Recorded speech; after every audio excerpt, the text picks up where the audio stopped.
What's up, you guys? We are back. I'm sorry, I'm a little later than what I said. I got caught up trying to get something done. But we are back for the Real Housewives of Dubai Season 2, Episode 5 and 6 review. So, I got some stuff to say here, okay? So, we start this episode off. We have Ayan visiting Stansberry at her new home. Now, she's the first one out of the friend group to get to the new house, which is very ironic considering where they were last year. But here's my problem. And let me say this, because I'm doing both episodes together, I might jump back and forth just to keep the story streamlined. But we're going to cover both episodes, okay?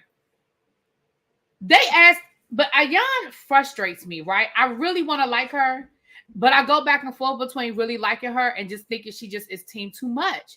For example, they told that woman, or they asked her, not to wear heels. There's a brand new house. Those are brand new floors. I'm sure it's probably priceless marble imported from somewhere, somehow, some way. I don't know. But I was just like, why can't you respect that? She says, oh, you asked me not to wear heels. You know I'm not going to do that. And then she refused to take them off. See, I have a problem with that. That to me, that's just disrespectful. That's you not respecting. And those are your friends. You know they just moved into this brand new house. Of course, over time, things are going to wear and tear. But it's a brand new house. I remember I've had friends move into a home. And when they first moved into that house, we had to take our shoes off and put on socks and da-da-da-da-da. Now I go over their house, they be like, child, whatever. Things do wear, and people do kind of switch up. But if they ask you, if they went out of their way to call you and ask you not to wear heels, and then you turn around and not only do you wear heels, do you refuse to take them off? So you wouldn't have came in my house. And I just think she does stuff like that. She does it later on in this episode when they're going to the desert, and Stansberry says, Ayan, please don't wear a gown, right? We're going to the desert. Just wear something real simple. And I feel like Ayan went out and found the biggest gown that she had in her closet with this long ass train that went all the way down the sidewalk. And I was like, it's like if somebody says she's like a kid. If somebody says left, you're gonna go right. Even if going right is there's a fire or there's a poisonous snake or whatever, like you're just gonna do the opposite of what people tell you to do just because they ask you to do it. Anyway, moving on. So while they're talking, we get a tour of the house. It's really nice. It's cute. I mean, well, not cute. It's beautiful. The house. I wasn't saying the house was just really. I mean, the tour. The house is beautiful. I want to know, how much money does Caroline Stansberry have exactly? I should have looked up her net worth. Like, she's importing bonsai trees. She's got waterfalls. She has marble that can't be replaced. When they chip that marble where her TV stand is, baby, she was like, it can't be replaced. Girl, what? The house is gorgeous. It is absolutely gorgeous.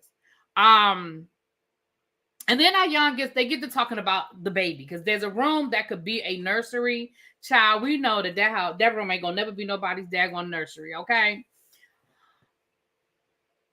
Ayan goes to have the conversation with Stansberry about a baby. And she said, well, I talked to your daughter, and she doesn't really want y'all to have a baby because she feels like she was raised by nannies, but she's getting ready to leave for college, and she feels like the baby will be very lonely because the baby's gonna grow up by himself. So here's what I'm gonna say. Stansberry was like, oh my goodness, like it wasn't all nannies, but I was running businesses, and she just doesn't understand. Like when I was a kid, da-da-da-da-da. I think because Stansberry has compartmentalized her childhood, she clearly is affected by her childhood, but she's compartmentalized it, and she's justified it, and she's convinced herself that she's okay with it, that she doesn't feel like her kids should be complaining. Because it's like, well, I went through it. That's how I was raised. What's the issue? Girl, you probably did have nanny. Now, you probably didn't have as many nannies raising your kids as what you had, but your kids were still probably raised by a nanny. a lot of people's kids are raised by nannies, but how much personal time did you spend with them? Like, how much time did they actually spend with you one-on-one? That kind of thing. Later on in the episode, we get in the next episode, again, y'all, we're going to streamline this. Later on in the next episode, we see where Caroline Stansberry does have a conversation with her daughter. And we find out that the situation is a little bit deeper than just her daughter feeling like, oh, I think that you bringing a child into the house is not going to be fair. Well, we found out that, first of all, they lied to us last year when they tried to make it seem like Sergio gets along so well with her kids. They don't get along that well, okay? Then we also found out that basically Daddy moved out on Monday, Sergio moved in on Friday. Caroline said because of COVID, our relationship accelerated really fast. Like, their father moved out. And yes, Sergio moved in really quickly because he got quarantined. He got stuck. He came here to visit and he got stuck. So yes, he ended up living with us. So it did seem like it was really fast, but me and her father were already, we were going to get divorced regardless. Here's the thing though, Caroline, she was a child. If she's getting ready to graduate from college now, the pandemic was 4 years ago, which means she was, give or take, 14 years old, between 13 and 15 years old. You cannot expect a 14-year-old, we're going to just split the middle. You cannot expect a 14-year-old to understand the complexities of what's going on with adults in their relationship. All she knows is Daddy moved out, Sergio moved in. She said there was really no transition. You didn't give us time to get used to the fact that our dad was leaving, that we were, going to be we weren't going to be a two-parent house. Like, you didn't give us time to adjust to that before you brought this new guy in. And not only did you bring this new guy in, he's half your age. He acts like he's a kid. You're taking care of him. Like, you have to understand that you put a lot on your kids. So now I do understand a little bit more why her daughter acts the way she acts and says the things she says. And then she said that, she feels like whenever there's an argument, her mom takes Sergio's side. But we find out from Caroline that her daughter says some very hurtful things when they argue. Like, I hate you. You're not a part of this family. I wish you had never come here. Things like that. So I think Caroline feels like she has to sort of take up for Sergio because the words are so nasty, In hindsight, I feel like Caroline needed to handle the situation better, but hindsight is always 20/20. Also, I'm just gonna go ahead and be honest with y'all. I don't think Caroline is into this marriage. I think she enjoyed the attention. I think she enjoyed the sex. I think she enjoyed the excitement of it all. I didn't realize that the turnaround was that quick from her husband leaving to Sergio. But I think that the newness of this toy has worn off, and she can't send him nowhere because they got married, right? She is not interested in having a child, and I will be very shocked. I will be very, very shocked to see her if they ever actually have this baby. Later on in this episode, we see her and Sergio go to the doctor, and they have the embryo, and the doctor said the embryo is very healthy, but if Caroline want to carry the baby, he's like, basically, they need to do it within the next year because Caroline is already 46, and he was like 50 is basically the cutoff. So he wants them to go ahead like within the next year. Child. Caroline is not here for it. She is not interested in it at all. And in the next episode, Sergio's family actually came to visit, and baby, his mama told him. His mama was like, listen, I don't think she's trying to have no baby. Sergio, I don't know, take your rose-colored glasses off. She ain't trying to have no baby. And the mama and the sister were both talking to Sergio like, bruh, I don't know what you thought was going to happen. Once y'all got married, I don't know what magic spell you thought was going to boop, boop, boop, boop, boop. But she is not trying to have no babies. Okay?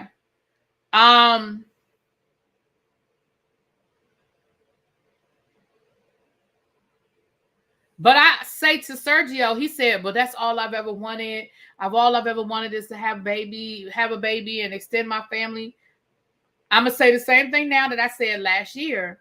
That's the sacrifice you made when you decided to date and marry a 40-something-year-old woman. I'm sorry. And I'm not saying that in any way that's rude, but in any relationship, sometimes when you make certain decisions, you're sacrificing something. If you know you want children, then dating a 40-something-year-old woman that already has 2 kids, 3 kids, whatever, may not necessarily be the way that you're going to get it. And I don't believe that Caroline ever was like, yes, I'll have a baby for you. I think maybe I had the conversation. I think she might have said she was open to the idea, but I don't believe she led you on or misled you into thinking she was gung-ho about this idea. I don't. Now, do I think that she gave you a definitive no? No, I don't think she did that either. But you had to know that what if she was willing and her body just can't do it anymore? Right? So I don't know, child. Anyway, that's them. That's the Stansberry Sergio breakdown. If I think of something else, I'll add it. But I think I done gave y'all the Sergio breakdown. So next we see Talene. Talene is out with her husband and the kids and the nanny. Speaking of nannies. And the husband, she told him that she had a dream about having her baby. Girl, you encouraging him. Now, you said you wasn't ready to have no baby, so you can't be telling him about dreams you had about a boy. Okay? Because that's all he wants is a baby boy. And she said, you know, in his culture, I understand that's a big deal. I understand that's a major thing, but he just don't understand. Like, I need him to help me. And she said, listen, I need you to help me out more. I need your presence more. And I'm sure the husband is like, girl, you got this. You got this. You got the nannies. You don't work. You good. Then we found out that Brooks. Is it Brooks? Child, these names. Yeah. Brooks has been tripping. So after the dinner, it seems like Brooks once again is passing false information. She told Talene that Stansberry was talking ish about her. That Stansberry said to Lisa, I don't know why she pulled me aside to talk to me. I don't even like her. We're not friends like that. Now, here is where Brooks underestimated her old friend. Brooks underestimated her own friend because Brooks thought that Talene would just take her word for it, side with her, and then all of a sudden be on the We Hate Caroline Stansberry train. But that's not what Talene did. What Talene did was Talene called Lisa Stansberry and said, called Lisa and said, hey, girl, did you say this? And Lisa was like, girl, what you talking about? That's not what I said. So then she called Stansberry and said, hey, girl, did you say this? And Stansberry said, that's not what I said. Now, what Lisa did say something to Brooks, but that's not what she said. I think she said something along the lines of, I don't understand why she pulled her aside or something like that. But she didn't say, oh, because we're not even friends. Like, she didn't say that. So now Talene knows that Brooks straight up lied to her. And she's like, I don't understand why she's doing this. This is the second or third time that she's passed me information that's not true. It's almost like she doesn't want me to get along with this friend group. It's almost like she doesn't want this friend group to like me. And I don't understand why, because I really thought we were friends. Hold on a second, y'all. Let me check something.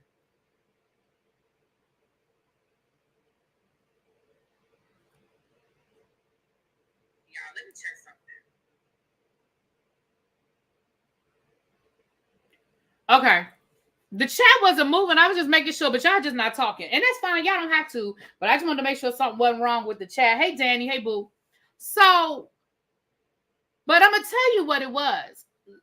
Brooks thought you were going to be her do girl. You were going to be her friend, just like Ayan and Lisa are friends. She thought you were going to be her friend, and she didn't want you to like anybody. She didn't want you to become cool with anybody because she didn't want to lose her friend. But what she's doing is that the exact opposite. By acting the way she's acting, she's losing her friend, right? So her husband says, listen, just talk to her, just talk to her and find out what's going on, child. Brooks' slip is definitely showing. Absolutely it is, Lock Queen. Absolutely. So we go down to the photo shoot with Lisa. We find out. Now, I'm going to say this. This is a great idea, Lisa. I'm not even a mama, never been a mama, ain't trying to be a mama, but I think this is a really cute. She says she's trying to be a one-stop shop for everything, maternity. So she's got the maternity clothes, but now she's creating. She has a cream that's supposed to help with stretch marks and things like that. And she also is creating these hospital boxes, right? So like you order these boxes and they have everything you need for the hospital. Those would be great baby shower gifts, right? Because it have these like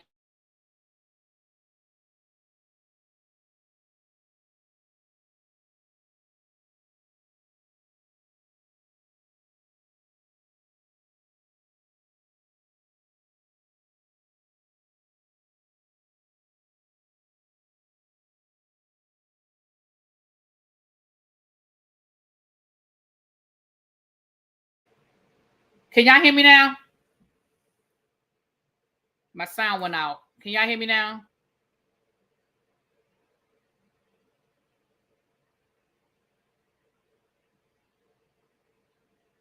I'll wait before. I don't want to keep talking and y'all can't hear me.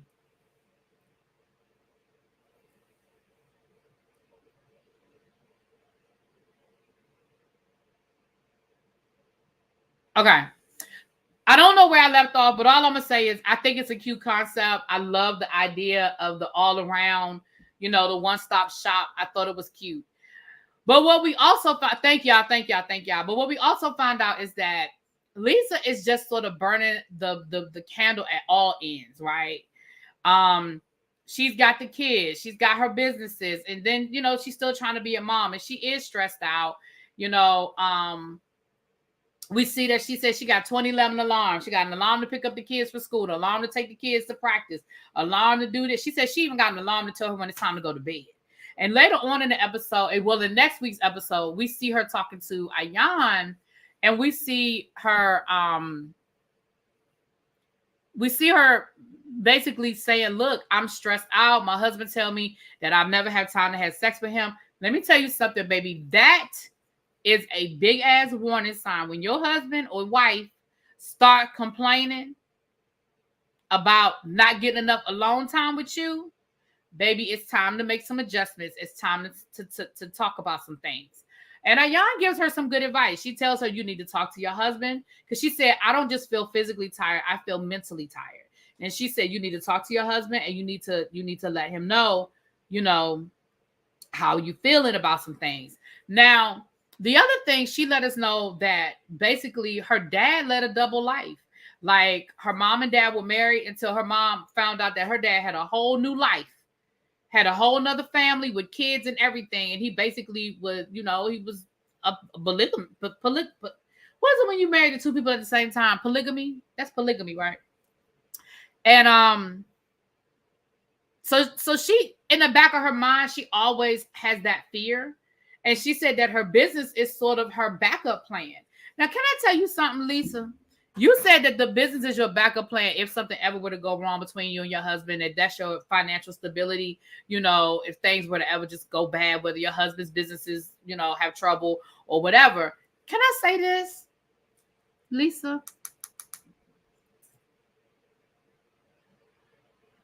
You can't brag about your husband footing the bill for the business and running the business and being the person giving you the money and your capital for the business, but also say that your business is your escape plan, your financial backing if things go wrong between you and your husband. Go wrong, because he's going to take that business. Why? Because it's his.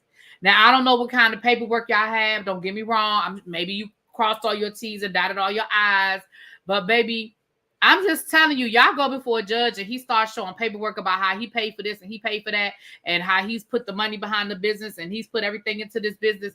Girl, that might not play out well for you. But neither here nor there. I get it, girl. I get it. But your friend gave you some good advice. She told you to go talk to your husband. Told you go talk to your husband.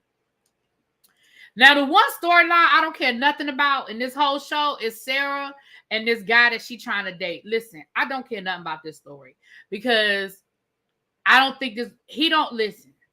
Sarah got this man taking her son out on dates, and got the son calling him, "When you gonna be my daddy?" And she told the people she didn't even kiss that man.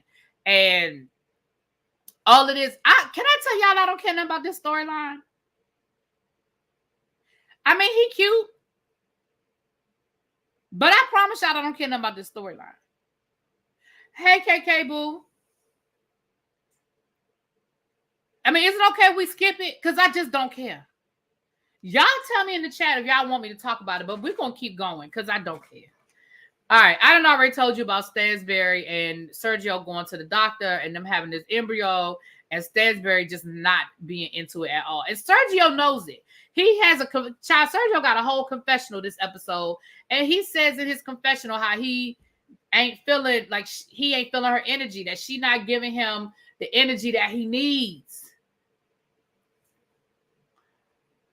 So then we have it is Ramadan while they're filming, and so for the cast that are Muslim or who acknowledge Ramadan, we saw I forget the proper name, so I don't want to say it wrong.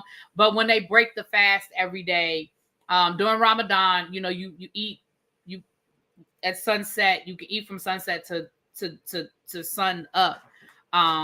So they break the fast by eating an odd number of dates, and then they basically, Sarah said, then they basically just eat all night, you know. So Ayan, Saba, Sarah and her man, and Caroline Brooks all get together to break the fast and have dinner. So while they're having dinner, Sarah, because again, we don't care about the boyfriend, Sarah starts asking about Brooks. And Ayan is like, I feel very uncomfortable because at the end of the day, that's my best friend.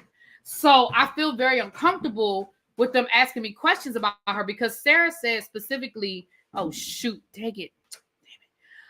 She specifically said, you know, how is Brooks doing? Or is everything good at home?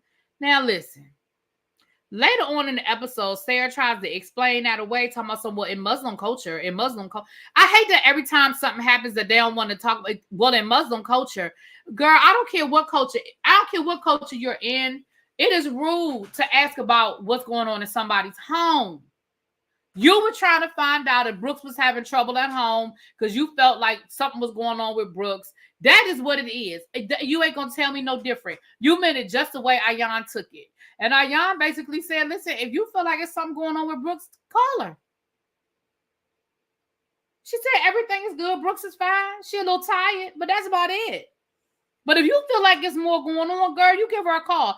I love that answer. I thought that was a great answer. Because I would have said the same thing. Like, well, if you feel like it's something going on, girl, go and give her a call. You let me know how that work out. So I understood where Ayan was coming from. Okay. Child, that was pretty much all that happened. That was the main thing. They talked about Sarah and this man. They explained about, you know, breaking the fast. And then, like I said, they had the conversation about asking about Caroline Brooks, child. Also, I think it came up about whether they had kissed or not. And again, in Muslim culture, that's just a rude question. You just don't ask about those things in Muslim culture, child. Okay, girl.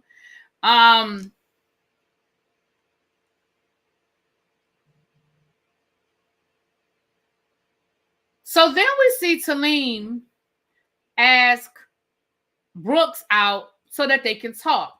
Now, I want to be honest with y'all and tell y'all, I feel like this scene, I feel like the producers chopped and screwed and edited the hell out of this scene. And I'm going to tell you why.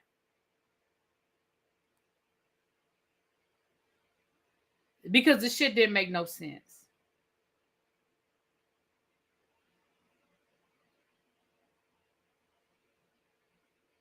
It didn't, like, the conversation, I mean, the conversation made sense because I understood what Talim wanted to talk to Brooks about. But the flow of the conversation didn't make sense because it really did look like Brooks went from 0 to 100. Now, Do I think that Brooks ended up at 100 by the end of the scene? Yes, but I don't think it progressed as fast as they made it seem like it did. And the conversation did not flow. It was very choppy. However, I think we can agree that Talim tried to talk to Brooks about why she was basically carrying Bones back to her and why it seems like you don't want me to be friends with these ladies. And Brooks was like, because I'm trying to protect you. Like, what's the problem? So Talim was like, well, you told me that Stansbury said such and such and such. But I talked to Lisa and that's not what happened. That's not what they said. Now, Brooks, here's where you lost me. See, words mean things, sweetheart. Brooks, words mean things. You cannot twist something that someone said and then say, that's my opinion. If Stansbury said, if Lisa said, I don't know why she pulled Stansbury aside, they're not friends like that. And you called Talim and you said, Stansbury said, I don't know why she pulled me aside. We're not friends like that. That's a lie. That's not my opinion. That's not what I thought. That's not what I said. That is a lie. And she kept saying, but it was my opinion. But it was my opinion. No, that's not an opinion. When somebody says something, words mean things. If I say your shirt is blue and blue is my favorite color, and then you repeat what I said to Danny and you say, oh, Really B says she wants your shirt because that's her favorite color. That is not what I said. I said I like your shirt and blue is my favorite color. I never said take it off. I never said I wanted it. I never said you had to give it to me. And that is what Stansbury was doing, because Stansbury is trying to manipulate and move the situation around because she doesn't want you to be cool with these people. Just like going back to that whole situation about the Beyonce thing. Do I think Stansbury made a comment about Talim falling and showing her woo-ha-ha? Sure. But do I think it was exactly the way Stansbury said? Not now. I mean, Brooke said, not now, I don't.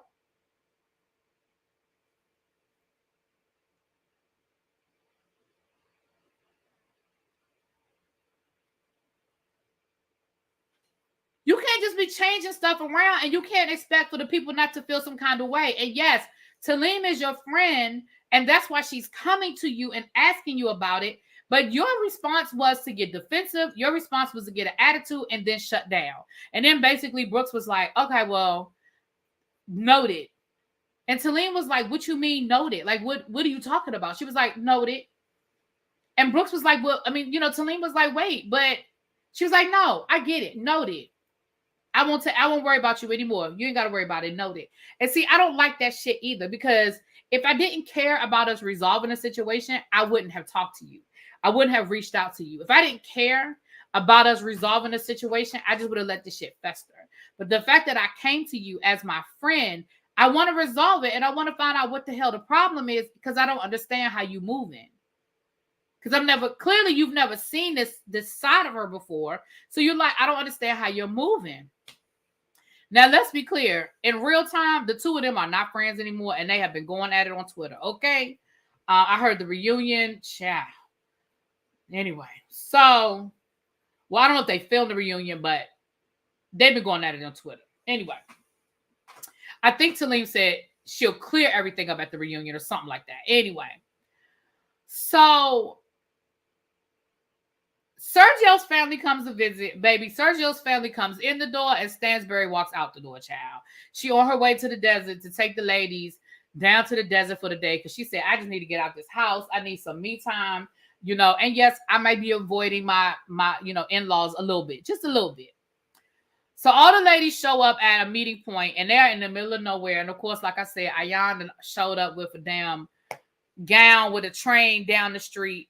And Stansbury says, I'm so sorry, you guys. I had a party bus scheduled for you guys, but it broke down. I know you're going to kill me, but please, please, please, just come on. We're going to have a good time. And the van that shows up is like, a beat up old van. The air conditioner don't halfway work. It's horrible.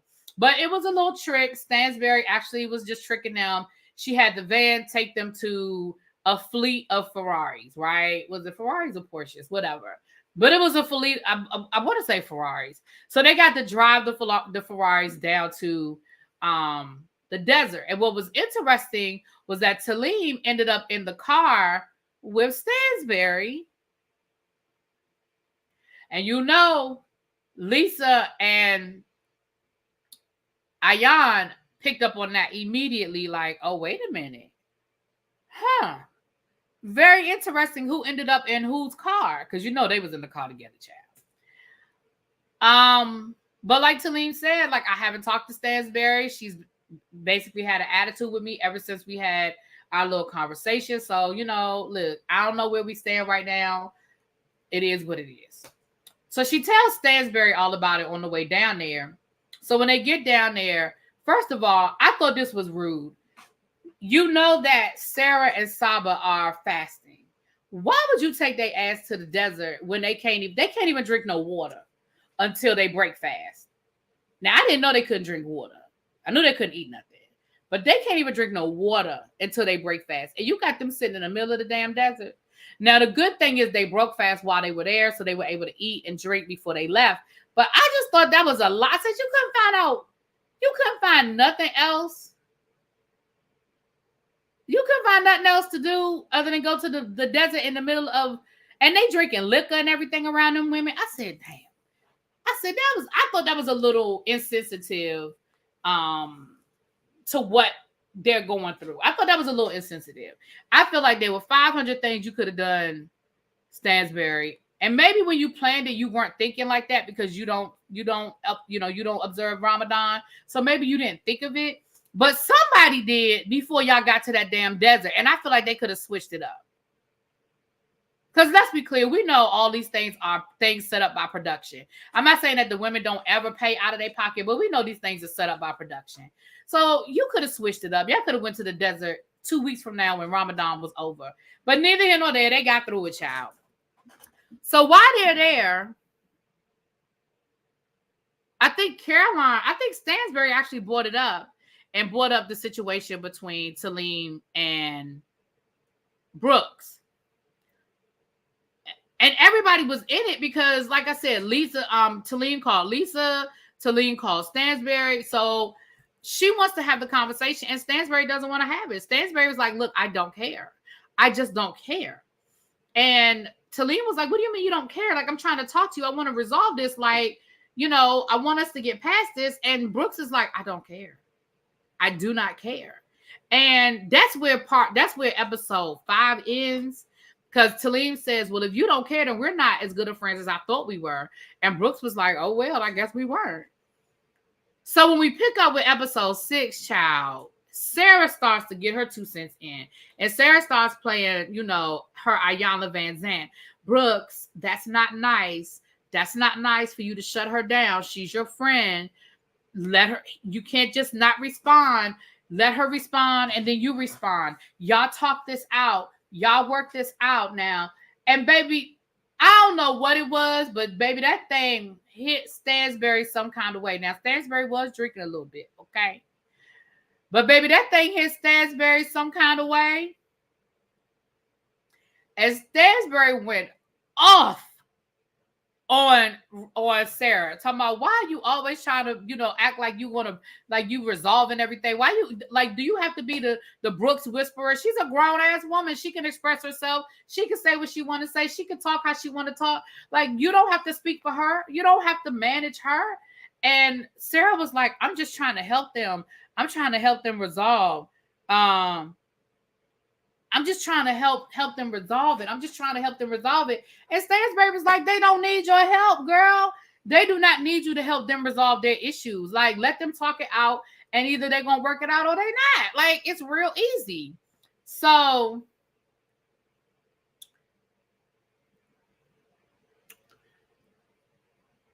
everybody is like looking at Stansberry like, girl, what are you doing? Like, because it did just seem to come out of nowhere. Hold on, y'all.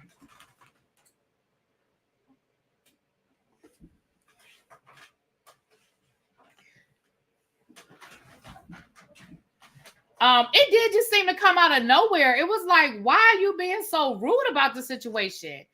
And Stansbury was just like, I'm just sick of her. Like, I'm sick of her trying to be the whisperer for everybody and fixing everybody's problems. And Sarah, she said in her confessional, she was like, I find it very interesting that you got a problem with it now, but you don't seem to have a problem with it when I'm defending you or when I'm defending you and Sergio. Like, you don't have no issues with that, but now all of a sudden you got a problem because I'm trying to help, Brooks and Talim resolve their issues. Now, Lisa is cackling and loving it, right? Because, of course, she loves seeing any break in any situation as long as it don't involve Ayan, right? So she's loving the fact that Brooks and Stansbury are at odds, that Sarah and Stansbury are at odds. Like, she is loving it, right? So Sarah,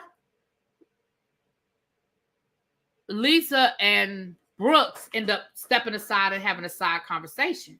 Well, no, it wasn't Sarah. It was Brooks, Lisa. Who was the third person?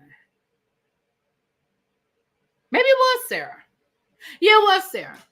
So Lisa brings up what she heard about when they went out to, when she brings up when they were out at dinner, when they were breaking fast, and how Sarah had asked Lisa about, asked Ayan about Lisa and are things good at home.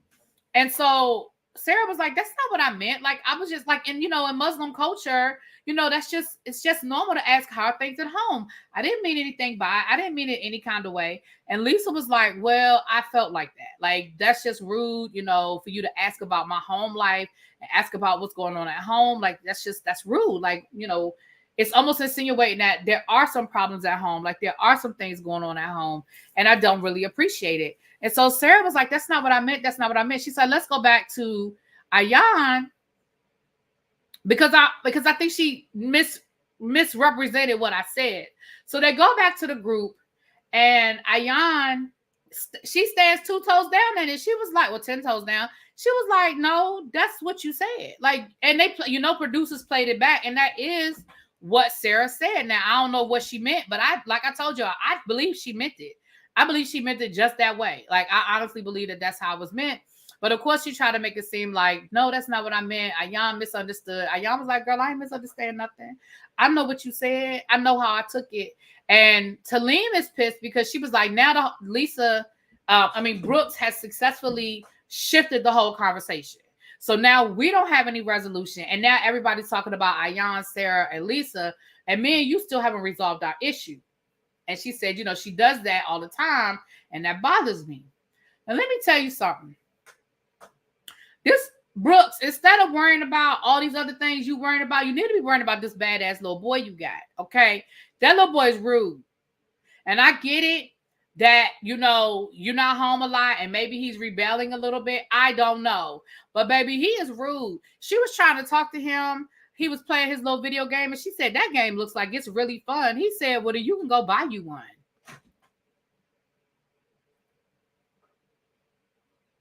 Baby, I already bought one and it's the one you playing with. Take it off, put it in my room. How about that? Since you want me to go find one to play with, how about I play with yours? Because I bought that.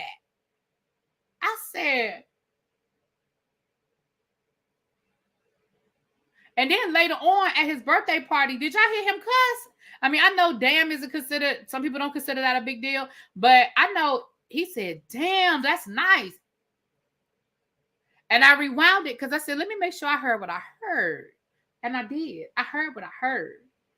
That little boy cussed.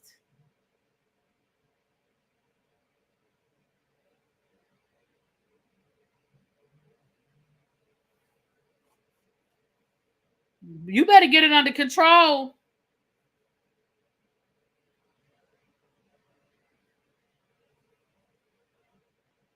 Y'all really ain't talking. Okay, y'all just listening to me talk. Ain't nobody saying nothing. It's 23 people in the room. And y'all ain't saying nothing. That's okay. That's all right. No problem. No problem. No problem. Okay. We trying to knock out both episodes at the same time, honey.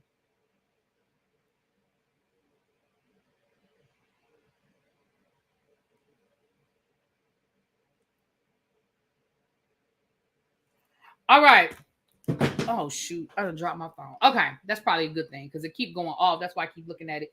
It keeps going off. So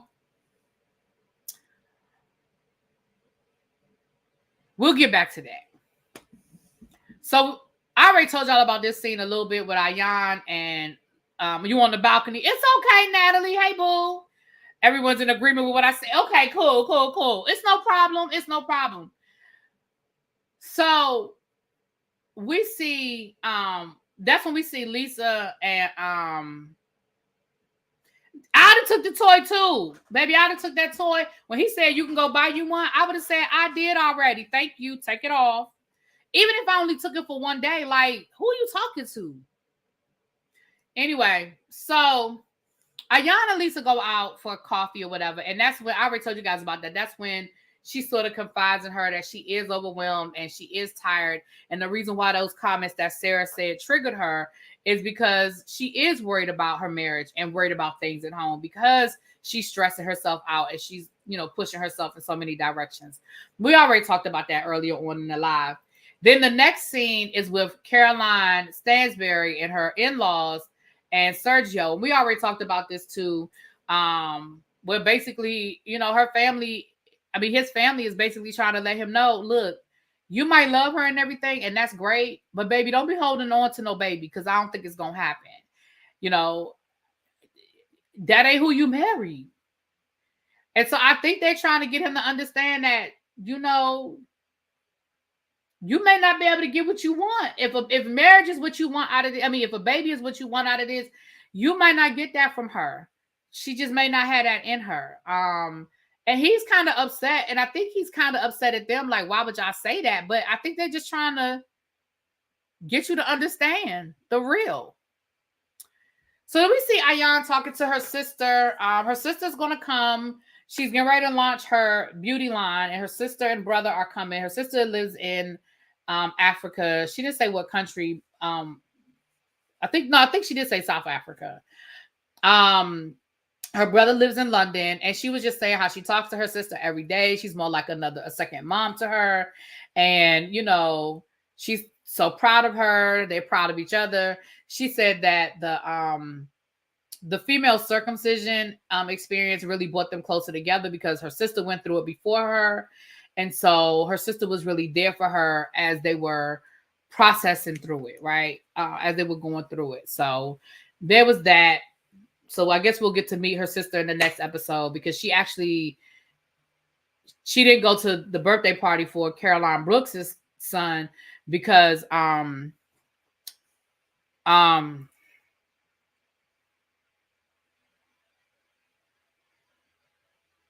sorry, y'all. I'm not trying to be rude. I'm waiting to hear back about something, and that's why every time I hear my phone go off, I'm looking because I'm waiting to get some information about something. So I apologize.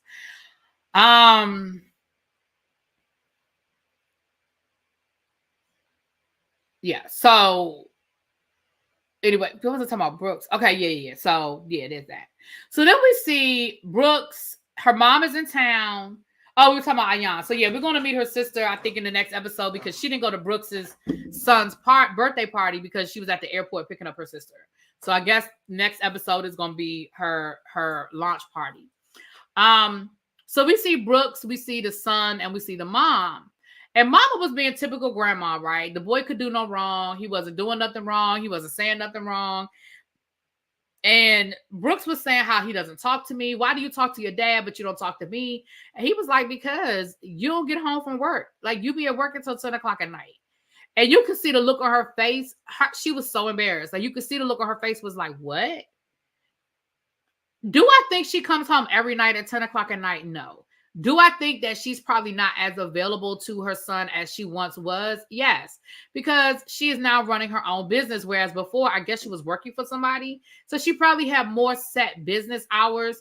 But when you're running your own business, everything is on you. And especially when you're trying to maintain a high-end clientele and a high-end establishment, like she said, everything that goes wrong, it's on me. I got to fix it. If it's plumbing, if it's anything, like it's an issue, I have to handle it. So it is a lot, and like she explained to us, her ex-husband helped her get this salon open, but he has not financially helped her. She signed away any financial assistance so she could get sole custody of her son. So everything is on her. And I do understand that is always a tightrope that single parents play when it comes to their kids. And I understand that. But I also think it's deeper than this.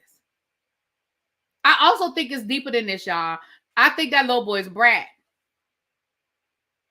And I think that he's using that.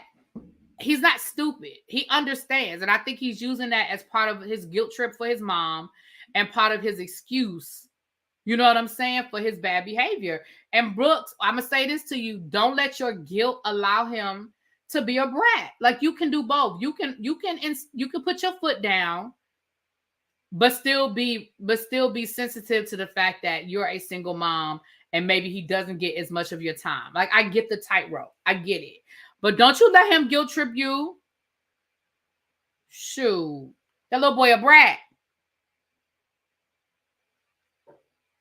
Anyway. So the next scene is Brooks with her daughter. We already talked about that earlier on. Okay, KK Boo, thank you for coming through. Earlier on in the episode, we talked about that.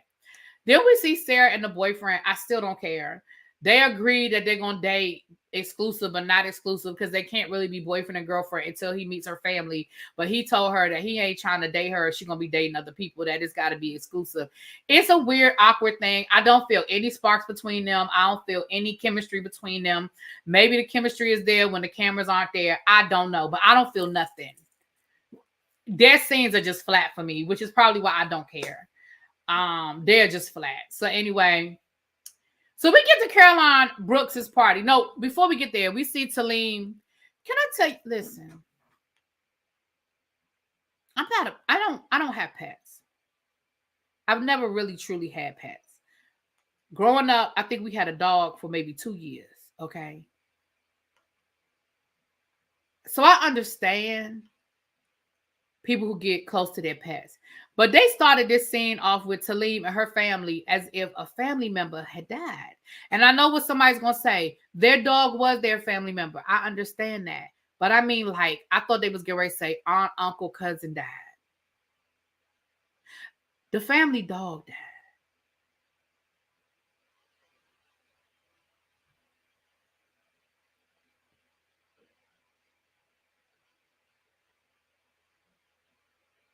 And Talim said that she told the whole group. And Brooks didn't reach out to her. She said, I mean, my dog died, and she didn't even call me.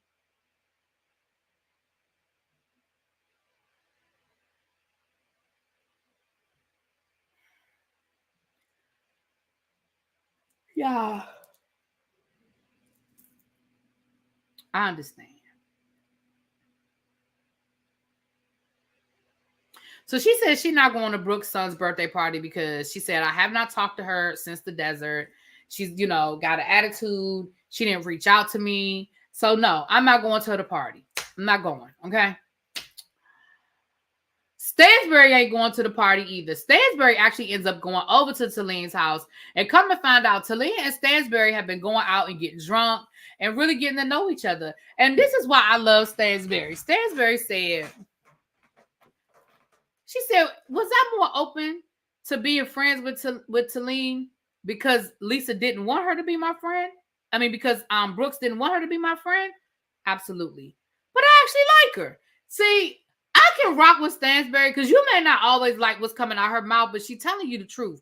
You may not like her delivery. You may not even like what she's saying, but that thing cracked me up. She said, was I a little bit more open to being her friend because I knew Brooks didn't want me to? Sure. But I actually like her. So they get to laughing and joking. We find out that baby, she was so drunk, she climbed. I mean, she didn't get under the covers or nothing, but she was, she was messing with Rafi, woke him up out of his sleep, and they were having a good time, right? They were having a good time.